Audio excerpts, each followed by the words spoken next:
Hello, fellas and ladies. It is time to review Asteroid City, the latest film written and directed by Wes Anderson, who did a lot of, a very weird guy.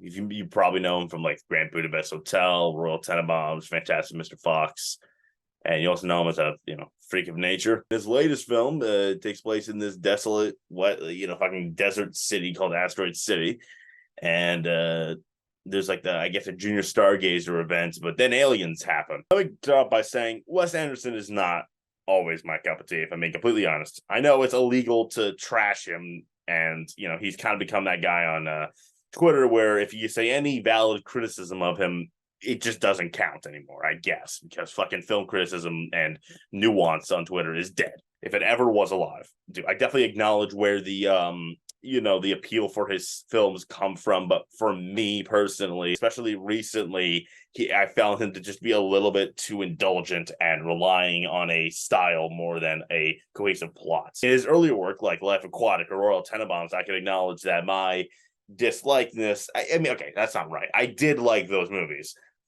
but at least with those films, I can acknowledge that that's just kind of on me for not loving them like everyone else does. I thought that his Fantastic Mr. Fox, the Grand Budapest Hotel run was actually his best run yet. But his more recent run, he just throws way too much at you and just hopes to God that his style, his like rigid sensibilities are enough. And this is definitely his best effort after Isle of Dogs and French Dispatch, two films I actively dislike. But it still kind of runs into similar problems I've had with him recently. He just throws too much at you. Like, there's so many fucking characters in this movie.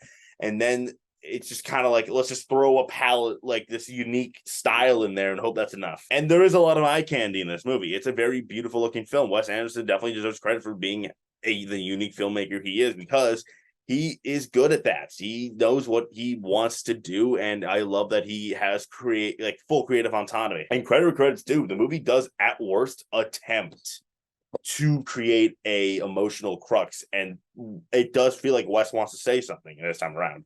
Whereas the French Dispatch kind of feels like a hodgepodge of ideas that Wes had thrown into one film. This movie feels kind of like that, but it feels a little bit more cohesive. I feel like Wes does want to say something about grief and our place in this world, but it just kind of gets lost a little bit in this film. I think when we're in Asteroid City, even though it can feel a little unfocused at times, I do feel like that's when the movie's at its best, when we're focusing on at least its main characters, mainly Jason Schwartzman, Scarlett Johansson, Tom Hanks, Jake Ryan. I thought Jason Schwartzman was genuinely great.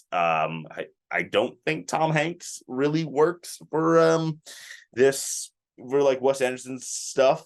Personally speaking, I don't think he really works that well. Jake Ryan, man, that guy, Wes Anderson saw 8th grade and was like, I need to get that kid ASAP. There's just so many like actors in this movie, like so many A-listers that like just don't matter. Maya Hawke kind of has a point to be there, I guess. Her character means something. After that, there's a couple other characters in like this play that thing, and that's where the movie is at its worst. There is a framing device in this film with this weird meta thing going on with like how it's like play, and it is whenever we go to back to this play, whenever it's in black and white, it is a momentum killer. It just like whatever momentum that you had in Asteroid City, it just comes to a screeching halt with the second we get back to this play. The main players in this section is probably Bryan Cranston, the narrator, quote unquote, and Adrian Brody, and to an extent Edward Norton. For the good chunk of this film, I was just kind of like, what is happening here? Like, why is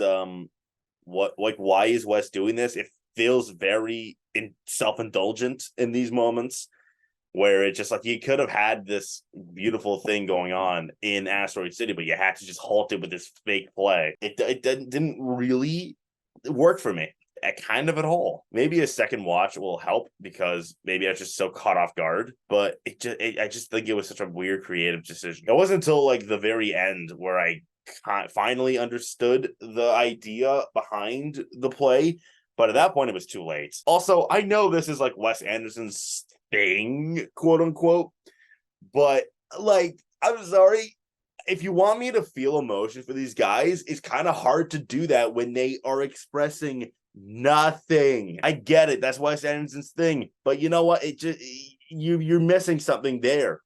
At least with Royal Tenenbaums, there was something, you know what I mean? Like you know, like you can tell that they feel something. Even Grand Budapest Hotel, Moonrise Kingdom, like yeah, they're a little more rigid in those latter two films, but you can definitely feel like there's something there. You know, you can connect to them in a way. This film is just a blank slate emotion, just them making this face the entire time. And then just like what them just being like, I carry grief around.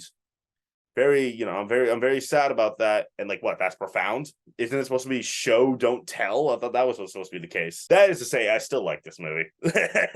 I dislike French Dispatch, I dislike Isle of Dogs, but I actually liked Asteroid City. I cannot say I came away with it with nothing. I like I said, there is a moment towards the end with Jason Schwartzman in this whole play thing that actually it did start to kind of like the emotions did get to me a little bit, but very minimal. You know, not because it brought everything together, but because that moment was actually really good. Like I said, the movie looks very beautiful. The production design of this movie is really great. I laughed quite a lot. This is a very funny movie, like most of Wes Anderson's movies are. So I can't say this movie kind of gave me nothing, but it just did not give me enough at all. And I just kind of think Wes needs to just take it down just a tad for his next film. So for that reason, I'm going to go ahead and give Asteroid City a 6 out of 10.